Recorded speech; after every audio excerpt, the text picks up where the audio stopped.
ভর্তুকি মূল্যে টিসিবির পণ্য কেনার আওয়ামী লীগ আমলে বিতরণ করা 1 কোটি ফ্যামিলি কার্ডের 59 লাখই ভুয়া, এমন তথ্য জানালেন ট্রেডিং কর্পোরেশন অব বাংলাদেশ টিসিবির chairman brigadier general Mohammad Faisal Azad. তিনি জানান, কার্ডগুলো এমনভাবে তৈরি করা হয় যেখানে বেশিরভাগ উপকারভোগীর তথ্যে কোনো মিল নেই। আবার এগুলো দেয়া হয়েছে রাজনৈতিকভাবে মুখ চেনা ব্যক্তিদের কাছে, যারা এসব কার্ড পাওয়ারই যোগ্য নয়। এ পর্যায়ে সহকর্মী জাহিদুল ইসলাম তাকে একটু যুক্ত করে নেই, একই সঙ্গে রফিকুল ইসলাম সভাপতি ডিলার কল্যাণ সমিতি টিসিবি, তাকেও একটু যুক্ত করে নেব। জাহিদুল ইসলাম, এই রিপোর্টটি করতে গিয়ে আপনার আসলে বিশ্লেষণটা কি? কিভাবে এই কাজগুলো করা হয়েছে এবং কারা এতে লাভবান হয়েছে?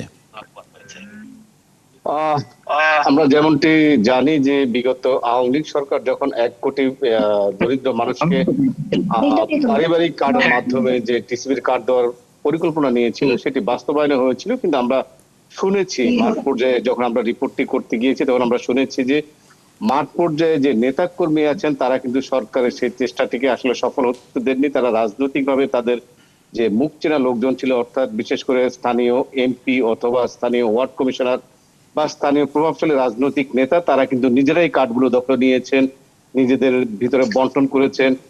আমরা সাধারণ গরিব মানুষের সাথে কথা বলেছি, তারা বলেছেন যে তারা যে সরকার যে 1 কোটি পরিবারকে কার্ড দেবেন সেটি তারা শুনেছিলেন। তারা তখন স্থানীয় ওয়ার্ড কাউন্সিলর বা রাজনৈতিক নেতাদের সাথে যোগাযোগ করেছিলেন, কিন্তু রাজনৈতিক নেতারা তাদের সেই আবেদনটি গ্রহণ করেননি।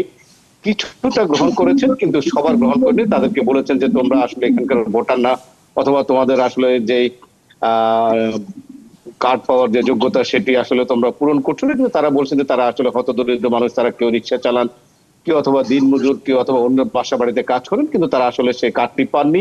আমার এই নিউজটিতে আমি যেমনটি দেখেছি, একজন রিক্সা চালক, তিনি রিক্সা চালান, তিনি আবেদন করেছিলেন কিন্তু তাকে ফ্যামিলি কার্ড দেওয়া হয়নি টিসিবির, কিন্তু তার বাড়িওয়ালা পেয়েছেন, অর্থাৎ যিনি আসলে প্রাপ্য তিনি পাননি, কিন্তু পেয়েছেন তার বাড়িওয়ালা, অর্থাৎ অবস্থা সম্পন্ন লোক। আমরা এমনও শুনেছি যে একই পরিবার 3 থেকে 4 জন অথবা 5 জন, অর্থাৎ একই ঘরে যারা বাস করেন তারা সবাই কিন্তু টিসিবির সেই ফ্যামিলি কার্ডটি পেয়েছেন, কিন্তু তার পাশে যারা বস্তিতে থাকেন তারা কিন্তু কার্ডটি পাননি।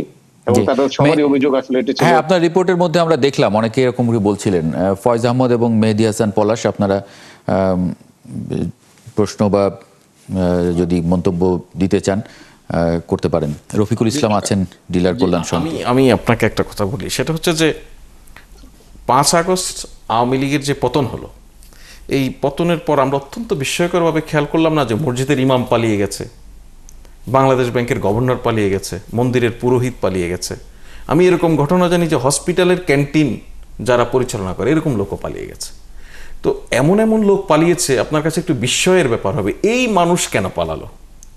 সো আপনাদের এই রিপোর্টটা হচ্ছে আপনার আই ওপেনিং একটা রিপোর্ট যে কি হয়েছে আসলে। আপনি দেখুন প্রায় 60% টিসিবির কার্ড এটা ভুয়া লোকটা পেয়েছে। এই ভুয়া লোক বলতে কি, নিশ্চয়ই যারা আওয়ামী লীগের সুবিধাভোগী, যারা আওয়ামী লীগের লোক, অথবা আওয়ামী লীগের লোকেরা টাকা পয়সা নিয়ে বিভিন্ন মানুষকে কার্ডগুলি প্রোভাইড করেছে, তাই না?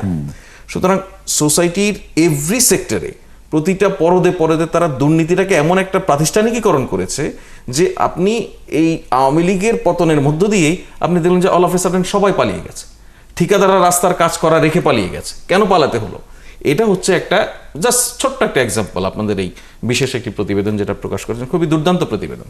সো এর মধ্য দিয়ে প্রমাণ হয়েছে যে আওয়ামী লীগ ওই যে রিক্সাওয়ালার হক, গরিব মানুষের হক, রাস্তার খেটে খাওয়া মেহনতি মানুষের হক, এটা মেরে খেয়েছে।